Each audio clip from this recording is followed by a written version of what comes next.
Now, we talk a lot about how people are becoming more and more zombie-like in America, and sometimes we use the term the zombification of America. Now, recently in Miami, we caught an actual zombie feasting on the face of another man. Now, this is a true story. This is what's called the Causeway Cannibal. I call him a zombie because here's the thing. He was not only feeding on the face of another homeless man there under this bridge, and police came up on him and decided, you know, this was something they should intervene in, which justifiable. So they shot the zombie once, and he didn't stop eating the guy's face when he got shot. So they had to shoot him multiple times. Now, this is sort of one of the red flags. How you know you've met a zombie is when you shoot him and they keep eating the other guy.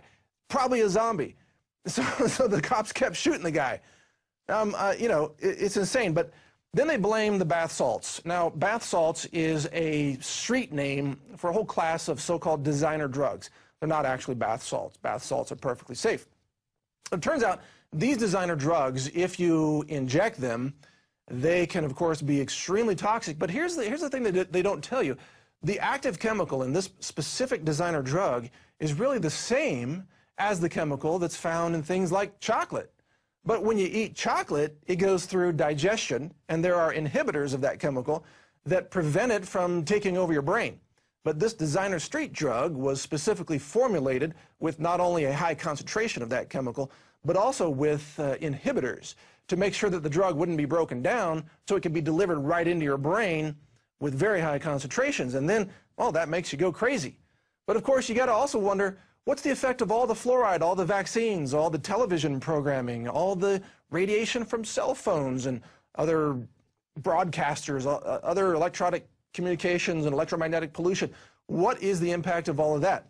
It's definitely having an impact on the zombification of America. But from this story, I wrote a story about the zombification. I was talking about the zombie apocalypse actually begins in America, and there's a little bit of zombiness in the culture now. There's a company named Hornady that's selling Zombie Max ammo. Oh yes, there's ammunition for actually fighting zombies, and they're quite serious about that. You can buy zombie targets, and then I talk about some of the signs of the zombification of America. Let's go over some of these. There are more and more people who walk right into cars and trucks while they're texting. Yeah, and they get run over and sometimes killed. People are sleep driving at night. They suddenly awaken and find themselves in their cars in the middle of town, and they have no idea how they got there. Sometimes they even have their clothes on. The complete lack of intelligent questioning about the events of 9/11. Isn't this not another sign of the zombification of America? The acceleration of flu shot propaganda. The rise of a new generation of neurologically damaged, vaccine-damaged children. Yet another sign of zombification. The use of aspartame, which, of course, New York City wants to keep legal in unlimited quantities. How about this? What about the guy that was busted in Thailand for having 6 roasted fetuses in his luggage? So now we've got people seriously eating baby fetuses wrapped in gold foil. I don't know. That's getting pretty strange. Now, the U.S. Centers for Disease Control has even issued a warning about the coming zombie apocalypse. I'm not making this up. This part is not satire. The CDC, on their website, says that zombies could take over entire countries, roaming the city streets, eating anything living that got in their way, and the CDC is going to come to your rescue. They say the CDC would provide technical assistance to cities, states, to dealing with a zombie infestation. Oh, yeah. The assistance might include consultation, lab testing and analysis, patient management, which you got to wonder, how do you manage zombies? I don't know. And a tracking of contacts and infection control, including isolation and quarantine. And probably using some of those 450 million rounds of ammo that the Department of Homeland Security bought. Maybe that's zombie ammo. That's the plan. Oh, man. Sometimes I got to laugh because the whole thing gets too crazy. But coming up later, we've got a vaccine zombie video. This is something that I did a couple years ago. It's a music video. It's a song. We're going to play that for you because it's, well, it's hilarious. I hope you agree. It's an animation. One more comment about the zombie video thing. Another case happened that I don't think we have a graphic for it here, but there was another case of a man, the police broke into his house to arrest him. The guy started stabbing himself in the gut and then started throwing pieces of his own flesh and his own intestines at the cops. Like, get away, and started flinging his own intestines at the cops. okay, that's a zombie situation that we have here. and there are more and more signs that zombies are taking over America. So watch for the vaccine zombie video coming up. Now, before we get to that, the quote of the night for you relates to, of course, the overall globalization and the acts of rebellion by informed, patriotic Americans. This quote is from Patrick Henry. He says, quote, "If this be treason, make the most of it."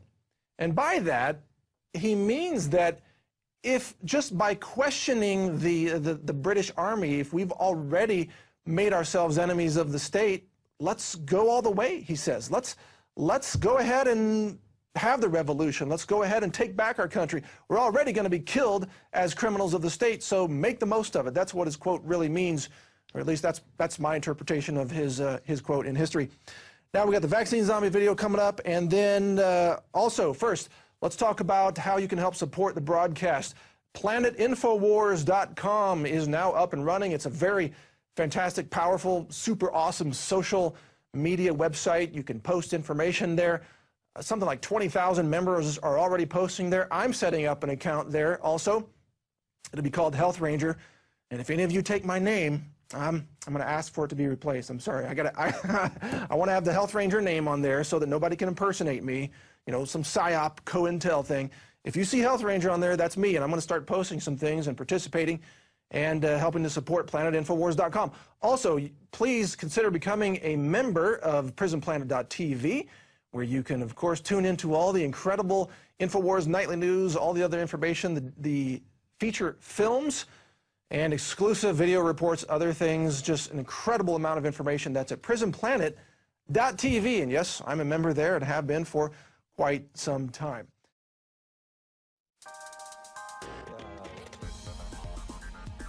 Be heard, be active, be social. InfoWarriors worldwide are logging on to the newest activist social network, PlanetInfowars.com. I'm Christy Hightower.